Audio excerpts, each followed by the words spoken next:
Welcome to today's Explainer. We're going to dive into a truly fascinating lesson on how to fundamentally change the way you think.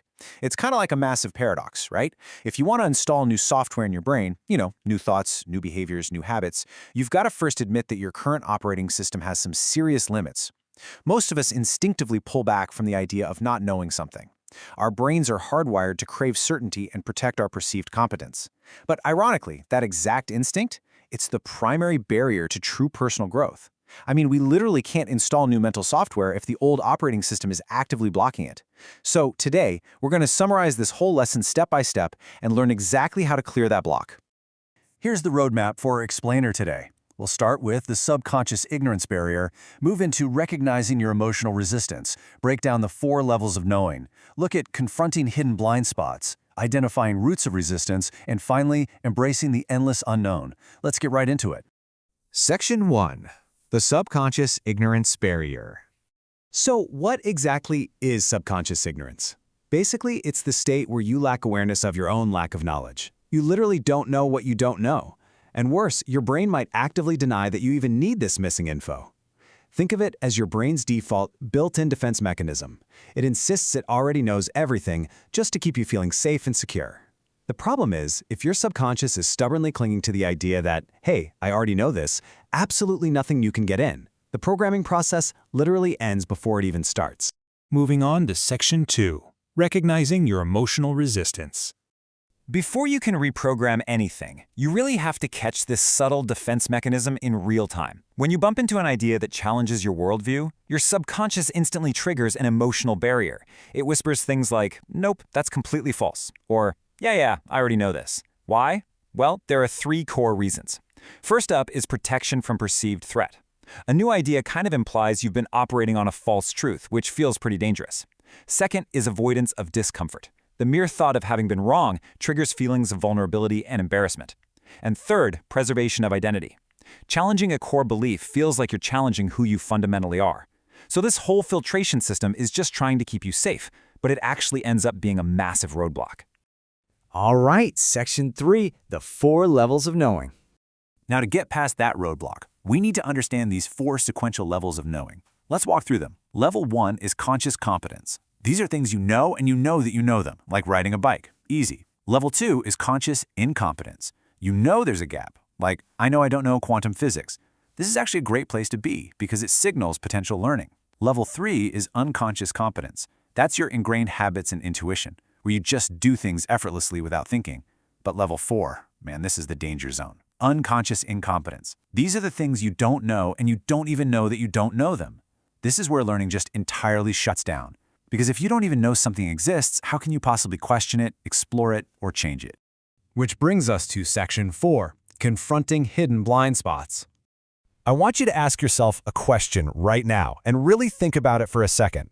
Have you ever actually touched anything in your entire life? Your immediate, intuitive answer is probably going to be, well, yeah, of course I have. I'm touching my desk or my phone right now. It feels like an undeniable absolute truth of your reality, doesn't it? But here's the scientific reality. According to quantum physics, due to electron repulsion, there is always a microscopic gap between your fingers and the object you perceive yourself as touching. Your sense of touch is actually just your brain's interpretation of electromagnetic resistance. Crazy, right? How does knowing that make you feel? It's deliberately a little disorienting. Now, the power of this example isn't about applying quantum physics to your daily life. It's to prove a point. It shows that what we intuitively know with absolute certainty can sometimes be profoundly different from a deeper reality. It really exposes just how limited our everyday lenses can be. So how do we actually clear these hidden filters so we can install new programming? We have 3 practical strategies. First, seek out contrasting realities. If you implicitly believe success requires ruthless competition, actively go engage with stories of collaborative success, just to observe how it functions. Second, lean into disorientation. When a new idea totally clashes with your worldview, you're going to feel some cognitive dissonance. Don't retreat. That discomfort is the exact moment your blind spot is being exposed. And third, challenge must-be narratives. If you assume retirement simply must happen at 65, read up on people who retired early. You don't have to adopt their lifestyle, but you really need to see that an alternative possibility exists. That leads us to Section 5, identifying roots of resistance. We can generally split the origins of all this mental resistance into 2 main categories. On one side, we have past experiences. Picture a child who is mocked in class for not knowing an answer. That embarrassment quickly turns into a subconscious fear of ever admitting ignorance again. So the mind just builds a wall to protect against that vulnerability. Then, on the other side, we have deeply ingrained conditioning. These are the unspoken rules we inherit from our family, cultural norms, religion, or even media narratives that dictate what is true or safe to believe. And the kicker? We usually adopt these without any conscious consent whatsoever. To disarm these old defense mechanisms, you need a solid blueprint to uncover those roots. First, try to trace the exact emotional trigger. Next time you resist an idea, ask yourself, what exact emotion am I feeling right now? Is it anger? Embarrassment? And think about when you felt that way for the first time.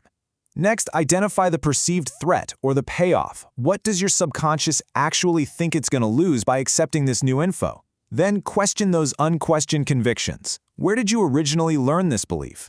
And finally, journal these emotional flashpoints with some context. By systematically bringing these roots into the light, you transform this vague, cloudy feeling of resistance into something you can actually consciously dismantle.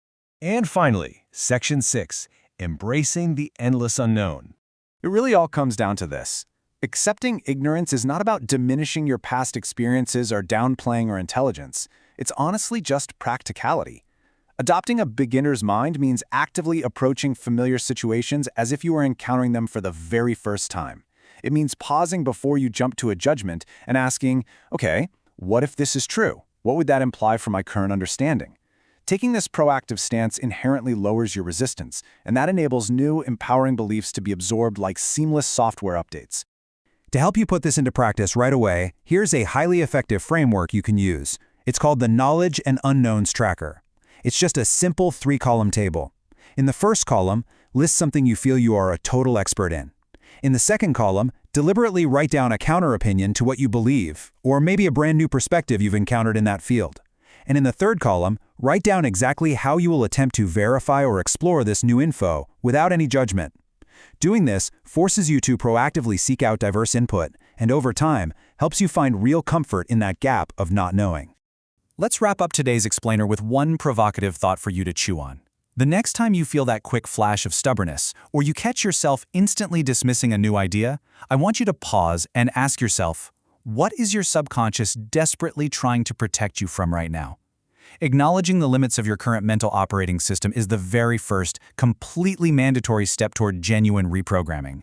Lean into the disorientation, accept the ignorance, and leave the door wide open for limitless growth. Thanks so much for joining me on this deep dive today, and keep questioning what you think you know.